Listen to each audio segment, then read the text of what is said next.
So this is my next episode of my core values series in my vlog. So who this show is for? This show is for people who want to understand both a little bit better about my firm and then also people who are curious about tax issues.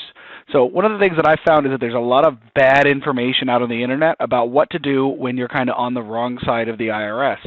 And so on this show, I talk about some strategies for what to do about that, how to kind of manage that, and I bring on other kind of interesting guests in the field who deal with these kind of issues so that people can get a sense of kind of who else is out there. There's a lot of the sad thing is there have been a lot of scams out there, and so we're really just trying to educate taxpayers about, what's legit, what's not, give them some good information and send them on our way, or send them on their way. This is something that I and some other people do in our free time, so there's not going to be a whole lot of editing, not a whole lot of post-production. This isn't, really a sales kind of tool where we're at the end of it, there's going to be some kind of sell. This is just about putting good information out there so people who can make better decisions about how to manage this kind of thing. So that's what we're here for. And then a little bit about me. I run my own tax firm where I kind of have a niche within that, but people who end up on the wrong side of the tax code, people who kind of get in trouble with the IRS, usually, a lot of folks, it's just because they didn't understand something, then it kind of snowballed. And, some folks, it's because they made a mistake or they had to, choose between paying taxes and paying bills, and now they, need some help kind of putting that part of their life behind them and moving forward. And thankfully, there are some programs that let them do that. So today's particular topic it's the second in the series about core values, and that core value for my firm is continuing education, which sounds really boring, but there's not a lot of knowledge about kind of the specifics of what can go into this. And there's, at least to some degree in the tax industry, I think an overconfidence about some of these programs that general practitioners have. It's super simple. You just do this and you fill out the form, and there's whole layers of nuance and even specific representation case issues. The difference between, wage garnishments and continuous levies and what can go on an OIC, that's an offer in compromise, and then, what happens when you do certain actions as far as the statute of limitations on your tax debt goes. I dealt with a client who had gone through a bankruptcy, and his tax debt would have disappeared by now, actually, if he hadn't gone through that bankruptcy. And so I really wish I could have consulted with him before that, because he ended up, not discharging his tax debt in bankruptcy, because in my circuit that's not allowed. And the reality is, if he had just continued on his payment plan, the vast majority of his debt would have disappeared all on its own. But he got sold to bankruptcy by someone who maybe didn't do the level of due diligence or think about his case as deep down as they should have. So he got a little bit of debt discharged, but not nearly what he was expecting to. Cost him a whole boatload of money, and it made his tax debt collectible for another 2, almost 3 years. And so he ended up showing up at my door, and we were able to do the right things to help make that go away in a way that worked for his situation and his facts and circumstances. But that's what I'm talking about, why continuing education is important, because if you don't know what you don't know, you can really get in trouble real quick when you're working with clients. If you don't know how amounts are applied to the tax debt, the order that it goes to it, if you have penalties, interest, and original tax, there's an order to that, and which years they put first, and the fact that you can ask them to put it towards certain years. So, if something's about to fall off the statute of limitations, and they don't have to pay that anymore in a little bit, you don't want the IRS automatically applying the penalty to that year if you can help it. So there's just lots of nuances like this, and that's why continuing education is so important. Most of the people I work with are, the minimum CE for, I think CPAs is, I believe it's 30 or 40 units. It depends on the state. For EAs, it's 21. The National Association of Enrolled Agents that I'm in requires a minimum of 30. I'm not that familiar with bar requirements. I think it's actually quite low. I think it's but I can't speak to the quality or anything like that. I think it's around 20 for my state. But the reality is that, if you're going to hire someone in a specialty area, you kind of want them to meet and exceed that. And in my case, I think, I stopped counting after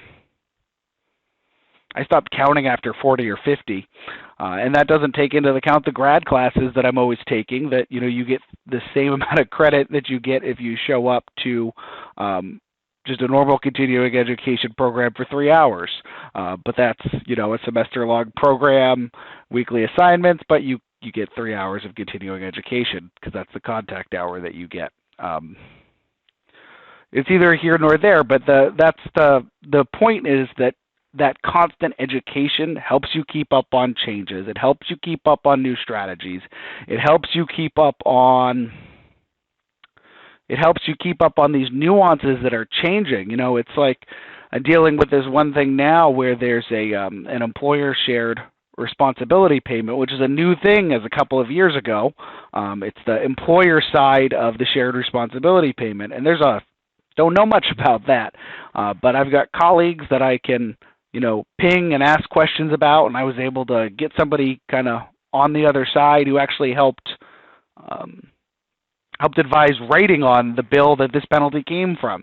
So, that continuing education and the networking that goes along with it is just super important for expanding your network and making sure you're not operating by yourself, kind of fly by night, because that's the last thing you want. You don't want someone who just churns out OICs all day without any due diligence. You want someone who's going to go through your tax transcripts and has the knowledge to be able to do that and figure out what the best course of action for you is, and that's what continuing education does. It also lets them have a really nuanced view of penalty abatements, and there are lots of great people out there. I know lots of great people who do really good work in this industry, and it's because they're always educating themselves, because they're always keeping up on the changes.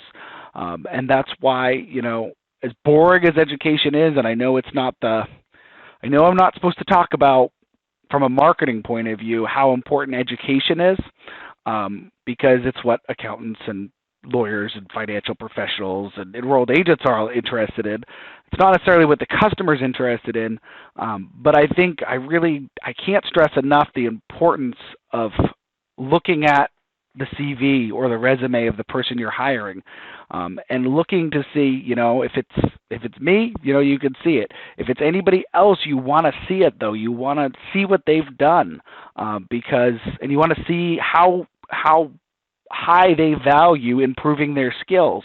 Because if that's not high on their importance list, you're going to be in for some trouble. Like, you don't want to spend the kind of money that sometimes this costs and, have some joker who just fills out the form and sees, well, maybe they'll take it, maybe they won't. Like, you want someone who's really going to put in a level of care that only someone who's done the continuing education, the initial education, is constantly educating themselves about all the nuances that go into this stuff can. And that's the level of service that I want to give to my clients, and that's why that's such an important value at my firm, along with the other ones, including, like I talked about in the last episode, excellent communication. I talk about why caring is such an important core value for us coming up soon, as well as accountability and some other ones as well. So that's what we've got for today. Again, this is my vlog today. It was about the core value of continuing education. You can click on this particular video at any time. It'll bring you to my website if you want to learn more about those core values. You can go right to where they are on my website. And then the other thing that you can do is if you have a tax question, you can put it in the comment section below. You can subscribe, you can put that there.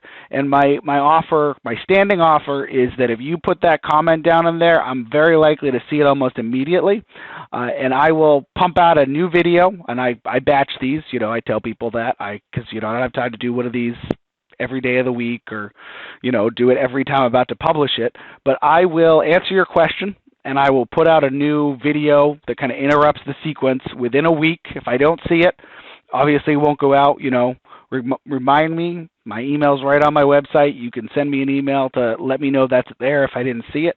But I'm going to be looking for them, and if you got questions, you put them down there, and within a week you'll see an answer to your tax question and kind of maybe even a little bit of a strategy around it or some of the potential pitfalls that you might not know exist. So that's my offer, and that'll come out quick because I know that if someone's struggling with this, they really need good information fast. That's all. So signing off for today, and you'll see the next core value come out shortly.